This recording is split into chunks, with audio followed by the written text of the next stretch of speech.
Hey gamers, this is Liz Davidson from Beyond Solitaire, and today I'm going to be reviewing Days of Ire, published by Mighty Boards. In Days of Ire, you are playing as Hungarian revolutionaries who are going up against the Soviets in Budapest during the uprising in 1956. In the competitive version of the game, it's actually possible for one player to act as the Soviets against the other players who are acting as the revolutionaries. However, in the solo and cooperative version of the game, everything is run by the Zhukov deck. As you can see, all of the locations on the board are illustrated with actual images from this time period. The game is also timed based on the actual length of the revolutionary uprising. Your timer is also historically based. Each turn of the game represents one day between October 23rd and October 30th, 1956, which were the days when this revolution took place. In order for the revolutionaries to win the game, they will need to have 4 or fewer events out in locations on the board, whereas the Soviets are going to need to have 5 or more events in order for them to win.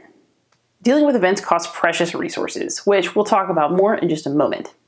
It is also, however, possible for one side to achieve a definite victory. The revolutionaries can immediately lose if one of them takes enough wins to die, or if the morale track up here reaches the skull. The Soviet side can lose immediately if the revolutionaries manage to eliminate all of the militia, snipers, and tanks that are controlled by the enemy from the board. Usually, however, things are decided by how many events are out on the board on October 30th. Each day in the game has 3 phases. The first and the last are basically done in favor of the Soviets, while the one in the middle is the revolutionaries taking actions.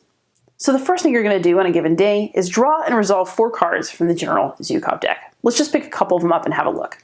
I've drawn 2 of these just so you can see them. As you can tell, there's a lot going on these cards, but it's actually a very simple AI to run. The first thing that you're going to check every time is support. Some of the cards are going to trigger board effects that are favorable to the revolutionaries, while others will be more favorable to the Soviets. This is also true in the competitive version of the game, which has a little bit of a Twilight Struggle vibe to it, because some of the cards you play will benefit your enemies and not yourself. So up at the top, we basically have an alignment based on the sides. Here we have the board effects that could occur depending on which phase of the revolution that you are in. Because as you can see down here, we have basically a red, a white, and a green phase of the uprising. Those are the first, second, and third stages of the uprising as it developed. And the Zhukov cards change depending on what day you're playing on. The bottom of each card is going to tell you what to do in terms of events. Some of them will have you draw major events, others minor events, and others will cause you to scrap an event that's somewhere on the board. What is particularly interesting about the Zhukov deck is that the board effects that it threatens can occur or not depending on the support for the side that is displayed on that card. For example, if the card that we draw has the Hungarian revolutionary colors on it, and it's neutral or in the green, then the effect will trigger. If, however, our support marker were here on the green and we drew a red Soviet card, the effect of the card would not go through, but our support would move back to neutral, so the next red card would. So you have to pay attention to where your support is, because that's a way of mitigating things that you don't want to happen and taking advantage of the things that you do. Once all 4 Zhukov cards have been resolved, it's the revolutionaries' turn. You could actually play this as a true solo, but I put 2 revolutionaries out on the board. Each revolutionary has several options for the actions they can perform during a turn. As you travel from location to location, you'll activate various fighters that are stationed around the board. You may choose to eliminate the SPA forces that are threatening you throughout the city. And of course, you'll be performing your main action, which is trying to deal with events, because if you don't do that, you can't win the game. Events can be somewhat challenging to deal with, and you'll know the cost of coping with one based on the symbols that are here on the cards. So in this case, to deal with the event at the University of Technology, we would have to give an information and 3 food symbols up in order to essentially pay for the resolution of the event. How do we get these symbols, you might ask? Well, each player also has a hand of cards. Your starting hand is 5, your limit is 10, and the cards have an interesting mix of actions and symbols on them. Something like ambush is great because it just lets you remove 1 sniper in your location. But the first aid kit can either be used as an action or for the 2 med kit symbols that are in the top left corner, and you'll have to make some choices. In order to resolve an event, you'll need to use your cards to pay the symbols that are listed on that card. And depending on what's in your hand, you might end up overpaying a bit. It's also possible, however, to find some of those symbols on the fighters who are with you. So for example, if we've activated this gentleman here, Martin, then we will get not only his special passive buff, but also an information signal wherever he is when we pay for an event. Once the revolutionaries have performed all of their actions, then it's the turn of the SPA. And they are basically the military forces in the city who are trying to kill us. That means that militia and snipers will move closer to us, and that new militia and new snipers will populate various places on the board. Once that's happened, they're also going to attack revolutionaries that they share space with, and you're going to have to figure out how to resolve your wounds. First, you'll roll dice to see how many, if any, you take. But if you have to resolve some, you either need to take the wounds yourself, which means you need to be careful because if you take enough to die, then you'll lose the game. Or you can offset some of those injuries onto the active fighters in your area. So for example, if Yosef here were active, we could sacrifice him to take damage instead of the revolutionary who is also in this space. However, that also means that you're losing resources, extra actions, and passive effects that you really might want depending on your strategy in the game. So there are definitely some interesting choices to make along the way. Once you've passed through those three phases, the Zhukov phase, the revolutionary phase, and the SPA phase, every day from the 24th to the 30th, then you're going to have an evaluation at the end of the game where you just count how many events are left on the board and determine who won. And that's if there weren't any more decisive victories earlier on in the process of playing. And that's the quick overview of Days of Ire, Budapest, 1956. So now for some final thoughts. I think the main pro of Days of Ire has got to be the theme.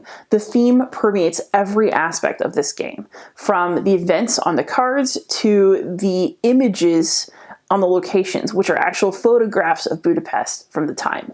This theme is also important because it shines a light on an aspect of history that I think is underappreciated. I didn't know anything about the uprising in Budapest of 1956 until I played this game and started reading about it, and then I realized how heroic the resistance against the Soviets really was. These revolutionaries in Hungary, they knew they were fighting a losing battle, and they did their very best anyway. And for that one little window in time that this game focuses on, they triumphed. And I think that recreating that in a game is really exciting, it's really informative, and in that sense, it's everything that I want a game to be. In the gameplay itself, you have a lot of interesting choices to make because you need to do so much and you just have so little space to do it in. Are you going to take care of an event? Are you going to take care of a sniper? Who are you going to move where? How are you going to get the symbols on the cards that you need? How should you spend your cards? There's a lot going on, and a lot of that is really tense. It's exciting. The game is very challenging, and I really like the tough choices that it gives me to make as a play. As a solo player, I also really appreciate the easy upkeep of the AI. The Zhukov deck is very intuitive, very simple to run, and then the SPA turn is also very straightforward, so you can get back to thinking about your own decisions relatively quickly. However, I do also have a few concerns about the game. One of the main ones is that even though you're encouraged to do all this planning and this strategizing and this really wringing out the most from every single action, there's still too many cards that I actually do think are too swingy. A lot of the card draw in the game is determined by which side it currently has the most support. A game that pushes as many decisions as Days of Ire does feels frustrating when the whims of fortune take all of that planning away. And while luck is an aspect of a lot of games, there's something about the luck in Days of Ire that doesn't quite please me. The other concern that I have is that while the theme of Days of Ire is amazing, the gameplay is fine. There's not a lot about the gameplay that feels that fresh. As people have said before, it feels a little bit like a mashup of Twilight Struggle, especially if you have a Soviet player, and Pandemic, where you're just going around the board trying to put out fires and keep a situation under control through the end of the game. While these mechanisms work just fine and they allow you to play a satisfying and challenging game, the gameplay itself is not that exciting. And I would have liked to see really exciting gameplay to match such an exciting theme. While I do like Days of Ire, I think in the end, I'm more attracted to its theme and its historical setting than I am to the game itself. So for that, I'm giving it a 7 out of 10. Solid gameplay, great theme. Happy gaming. Thanks so much for watching another Dice Tower video. If you enjoy our videos, subscribe to the channel for more fun, comprehensive board game coverage. Also, consider joining us at one of our events. Come to Dice Tower Retreat, a small, intimate gathering where gaming is king. Join us for Dice Tower Cruise, the largest board game cruise. Attend Dice Tower West in Las Vegas for gaming fun on the West Coast, or Dice Tower East in Orlando in sunny Florida.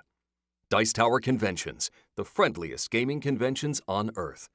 I'm Eric Summerer, and you've been watching The Dice Tower.